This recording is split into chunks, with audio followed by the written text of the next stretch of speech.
Hey guys, so yeah, my phone cut out again. Minutes were up on that video recording, so this is the next segment of the episode. Just doing news updates and players that stood out this week. I was just touching up real quick on Yessi and yeah, it just seems like he's not the greatest master of creating space at the puck. When he has it on his stick.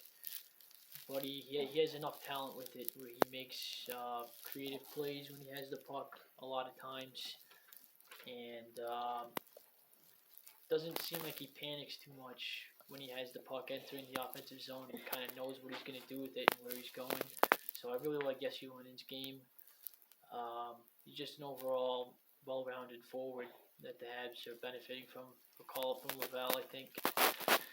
And moving on, I want to touch up on obviously I talk about him a lot, but I really love Mike Matheson. He is really just a shining light throughout all the Habs injuries and just throughout this whole chaotic season. Ever since he came back from his injury, he's really stepped in to the prime portion of the season for him and really has brought out the best of his game. His edge work when he's skating at full speed to be able to just cut through people and just drive through people and create space for himself with his fluid skating and his edge work is wild to me. There's not too many players that have that rare skill set. And, his vision to go up ice and join the rush constantly and leading the rush and just being the assertive playmaker going into the offensive zone constantly is something that's pretty remarkable. I think that's influenced other defensemen on the team to really kind of start doing the same and recognizing more opportunities to join the rush and join the play, I think.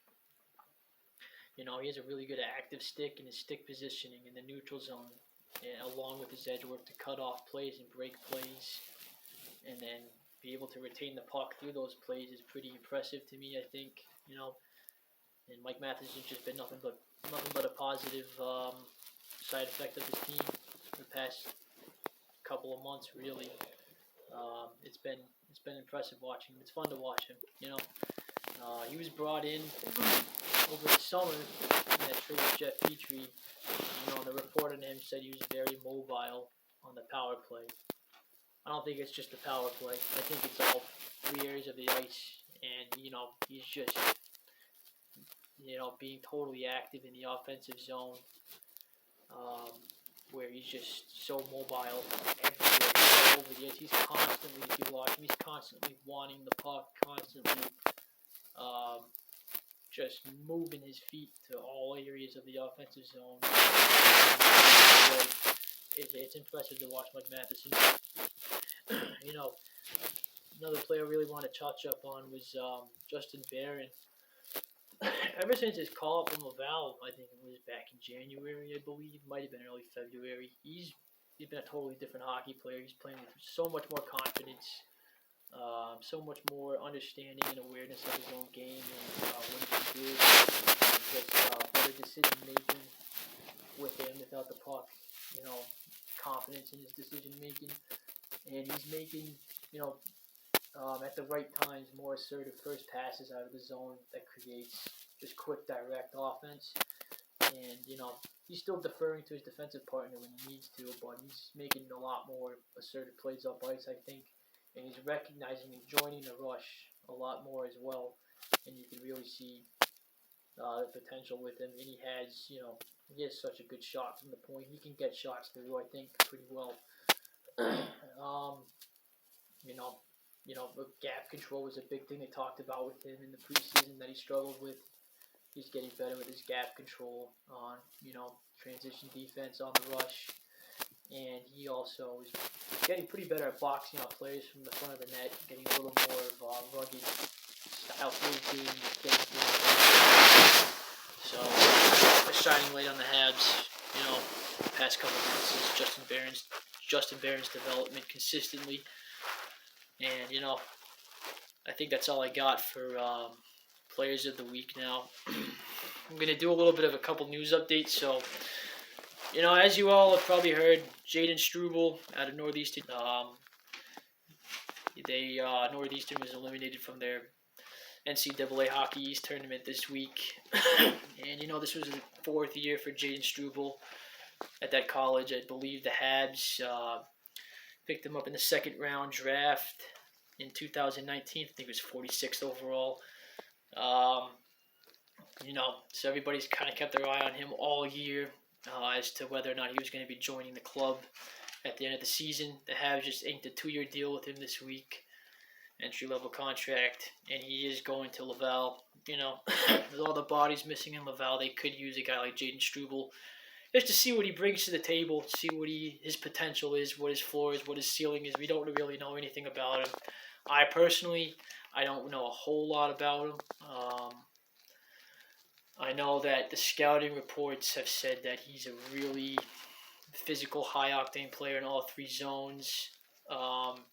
He's a really good puck-moving defenseman. He's really good on transition. He's picking up the right plays, really good first pass out of the zone that shows his creativity and his vision coming out of the zone. Stuff like that. So you can see he's a pretty good shutdown defenseman. Pretty solid defensively, his awareness and his hockey sense defensively and his instincts. And you can see, there might be potential for him to be a little bit of an offensive defenseman that can put up some points as well, possibly.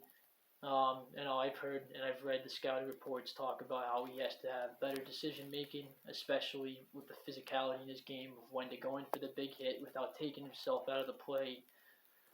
So we'll see if we can hone his craft a little bit on his decision making, And I believe he came out and said that he wants to do things the right way and stay with Laval and develop his game. So it sounds like he's saying the right things and wants to take the right development path and has the right approach.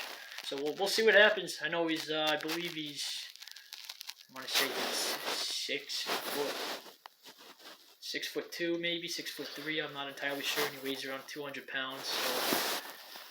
So, a bigger body. Another left-handed defenseman, though, as we well know, the Northern system.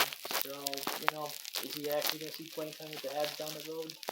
We're coming to a point where we're clogged up with defensemen in the system being developed right now. We really don't know. Maybe. We're just going to have, this is a case of just going to have to wait and see. And, last quick little update. Christian Dvorak hasn't played since March 7 in that game against Carolina, and that shootout lost 4-3. Habs announced this week he's out. He's done for the season. He had knee surgery on Wednesday. Went well. Resting up. Should be good to go for 2023-2024 season. Obviously, with a guy like that, a guy that really play a 200-foot game, really good, responsible center in the defensive zone, all that. He paid attention to the details of the game, good board work, makes little plays along the boards really well to keep plays alive for other players.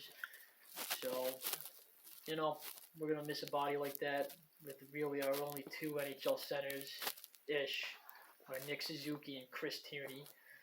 And if you want to count Jonathan Drouin, but, the Habs are staying in these games and they're keeping them competitive. Martin St. Louis is really convincing this team to stick with the course, even though there's a constant flow of new bodies constantly coming in from Laval. And that's impressive to me that he's able to keep them all with the program.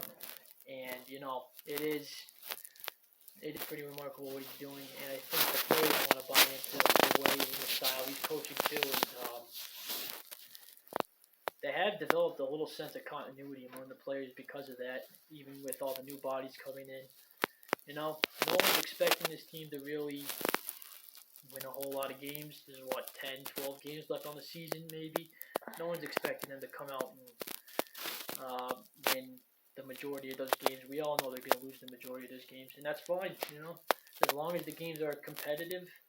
We all obviously know at this point in the season they're organically tanking and that they're naturally going to lose these games, and I think the players know that, but they're still giving it their best effort every night. Guys like Belzile, Richard, Pizzetta, Tierney, Hewlett, Harvey, they're all putting everything out there. They have everything every single night. You know, this isn't a throwaway season. They want to see the season they still care about. They're still fighting for NHL contracts and to prove that they're still NHL worthy for next year. They don't want to be sent back down into the Val of the American Hockey League. You know, they want to prove that they belong, and some of them have. Some of them really have. Montembeault, he's fighting, you know, to prove that he is a starting goaltender next year.